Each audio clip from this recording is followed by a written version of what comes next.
ഇന്ന് നമുക്കൊരു ചെറിയ കുഞ്ഞു ടോപ്പിക്കാണ് ഇത്. ഇന്ന് ഒരു പുതിയൊരു ചാപ്റ്റർ നമുക്ക് പഠിക്കാം. ഇന്ന് നമ്മൾ പഠിക്കാൻ പോകുന്നത് ചതുർഭുജ നിർമ്മിതിയെ പറ്റി.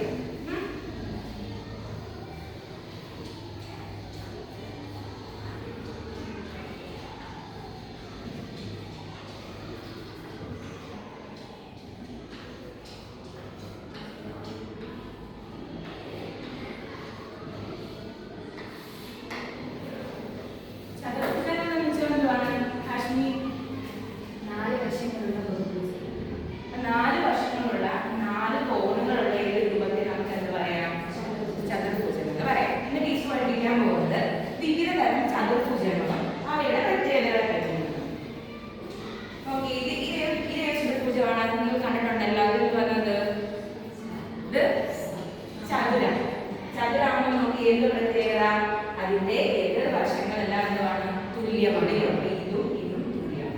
ഇതും തുല്യം. ഇനി അതിന് നമ്മൾ രണ്ട് വികരണങ്ങൾ വരച്ചാൽ ആ വികരണങ്ങൾക്ക് എന്തെങ്കിലും പ്രത്യേകതയുണ്ടോ? ആ വികരണങ്ങൾ എന്തുമായിരിക്കും? തുല്യം മാത്രമല്ല അവ എന്താണ്?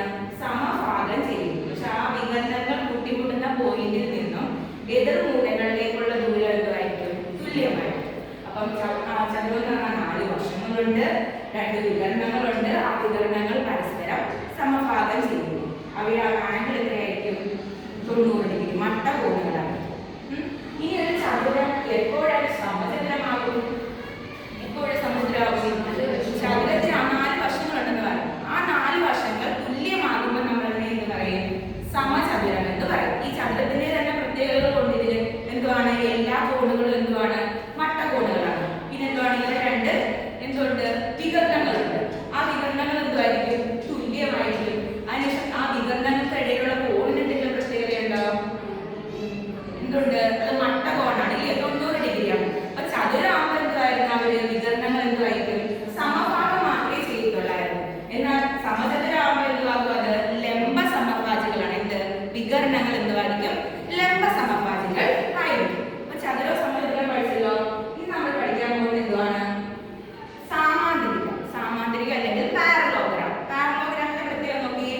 എന്താണ്? ഇവയുടെ എതിർ വശങ്ങൾ എന്തുവാണ്? സമാന്തരമാണ്. ഈ വശവും ഈ വശവും, ഇതും. ഇനി എന്ത് പ്രത്യേകതയുണ്ട്? അതിന്റെ എതിർ കോണുകൾ എന്തുമായിരിക്കും? തുല്യമായിരിക്കും. എതിർ കോണുകൾ തുല്യമായിരിക്കും. ഇനി എന്താണ്? അവയ്ക്ക് 2 വികരണങ്ങൾ വരച്ചാൽ ആ വികരണങ്ങൾ എന്തുമായിരിക്കും? പരസ്പരം സമഭാഗം ചെയ്യുന്നു. ആ വികരണങ്ങൾ തുല്യമാണോ? അല്ല. പക്ഷെ എന്താണ്? അവരെ തുല്യമല്ല. ആ വികരണങ്ങൾ എന്തുമായിരിക്കും? സമഭാഗം ചെയ്യുന്നു. പിന്നീട് എന്താണ്? ഈ സമാന്തര വശങ്ങളിൽ രൂപപ്പെടുന്ന കോണുകൾ ഉണ്ടല്ലോ, 4 കോണുകളുണ്ടോ? ഈ സമാന്തര വശത്തിൽ 2 കോണുകളാണ്. ഇത് 2. ആ 2 കോണുകൾ തമ്മിൽ കൂട്ടുമ്പോൾ നമുക്ക് എത്ര ഡിഗ്രി കിട്ടും?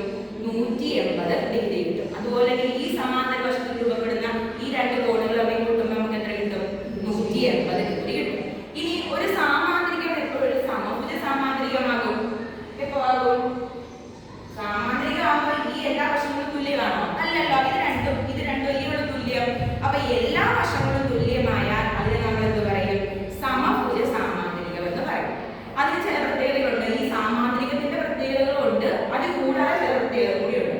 സാമാന്തരികത്തിന്റെ പ്രത്യേകത ഉള്ളതുകൊണ്ട് നമ്മൾ എന്ത് പറയാം? എതിർവശങ്ങൾ എന്തുവാണ്? സമാന്തരമാണ്. എതിർവശങ്ങൾ സമാന്തരമാണ്. എല്ലാ വശങ്ങളും എന്തുവാണ്? തുല്യമാണ്. അവയ്ക്ക് എന്തുകൊണ്ട്? 2 വികരണങ്ങളുണ്ട്. മറ്റ് സാമാന്തരികമാകുമ്പോൾ എന്തുവായിരുന്നു? വികരണങ്ങൾ സമഭാഗം മാത്രമായിരുന്നു ചെയ്യുന്നത്. എന്നാൽ സമഭുജ സാമാന്തരികമാകുമ്പോൾ എന്തുവാണ്? അവര് ലംബ സമഭാജികളാണ്. കൂടാതെ സാമാന്തരികത്തിന്റെ കൂട്ട് എന്തുവാ? ഇവയുടെ എതിർ കോണുകൾ എന്തുമായിരിക്കും? തുല്യമായിരിക്കും. അതുപോലെ തന്നെ സമാന്തര വശങ്ങളിൽ രൂപപ്പെടുന്ന ഈ കോണുകളുടെ തുക എത്രയായിരിക്കും? 180 ഡിഗ്രി ആയിരിക്കും. മനസ്സിലായോ? അപ്പൊ നമ്മൾ എന്ന് പറഞ്ഞത് സാമാന്തരികവും സമഭുജ സാമാന്തരികം. സാമാന്തരികത്തിന് ഇല്ലാത്ത പ്രത്യേകതയുണ്ട്. സമഭുജ സാമാന്തരികത്തിന് എല്ലാ വശങ്ങളും തുല്യമാണ്. പിന്നെ എന്തുവാണ്? വികരണങ്ങൾ ലംബ സമഭാജികൾ ആണ്. ഇനി നമ്മൾ പഠിക്കാൻ പോകുന്നത് എന്താണ്? ലംബകം നോക്കിയേ. ലംബകത്തിന്റെ പ്രത്യേകത അതിൽ ഒരു ജോഡി എതിർവശങ്ങൾ മാത്രമായിരിക്കും എന്ത്? സമാന്തരം. സാമാന്തരികമാകുമ്പോൾ 2 വശങ്ങൾ സമാന്തരമായിരിക്കും. ലംബകമാകുമ്പോൾ എന്തുവാണ്? ഒരു ജോഡി എതിർവശങ്ങളാണ് സമാന്തരം. അതിന്റെ എതിർവശങ്ങൾക്ക് എന്തെങ്കിലും പ്രത്യേകതയുണ്ടോ? അപ്പൊ തുല്യമാണോ? അല്ല. അല്ലയോ? ഇത് തുല്യമല്ല. അപ്പൊ തുല്യ രൂപപ്പെടുന്ന കോണുകൾ ഉണ്ടല്ലോ, അതാണ് ഈ രണ്ട് കോണുകൾ.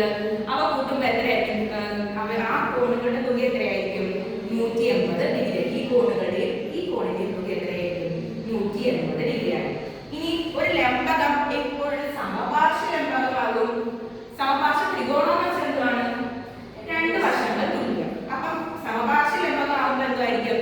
രണ്ട് വശങ്ങൾ തുല്യമായിരിക്കും. ലംബകത്തിന് ഒരു ജോഡി എതിർവശങ്ങളല്ലേ സമാന്തരം. അതുപോലെ തന്നെ ഇത് സമപാർശ്വ ലംബകത്തിന് എന്തായിരിക്കും? ഒരു ജോഡി എതിർവശങ്ങൾ സമാന്തരമായിരിക്കും. ബാക്കി അവിടെ ലംബകത്തിന് എന്തായിരുന്നു? മറ്റ് രണ്ട് വശങ്ങൾ തുല്യമല്ലായിരുന്നു. സമപാർശ്വ ലംബകമാകുമ്പോഴേക്കും സമാന്തരമല്ലാത്ത ഈ രണ്ട് വശങ്ങൾ എന്തുവാകും? തുല്യമാകും. തുല്യമാകുകയും ചെയ്യും. എന്തോ ചെയ്യും? അവയുടെ വികരണങ്ങൾ എന്തുമായിരിക്കും? തുല്യവുമായിരിക്കും. അവയുടെ സമാന്തര വശങ്ങളിൽ രൂപപ്പെടുന്ന രണ്ട് കോണുകളുണ്ടാവും.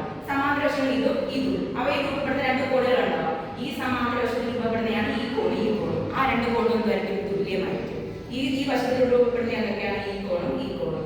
അതും എന്തായിരിക്കും? തുല്യമായിരിക്കും. അപ്പൊ നമ്മൾ ഇന്നത്തെ പഠിച്ചത്, നമ്മൾ ചതുർഭുജങ്ങളെ പറ്റിയാണ് പഠിച്ചത്. ചതുരം,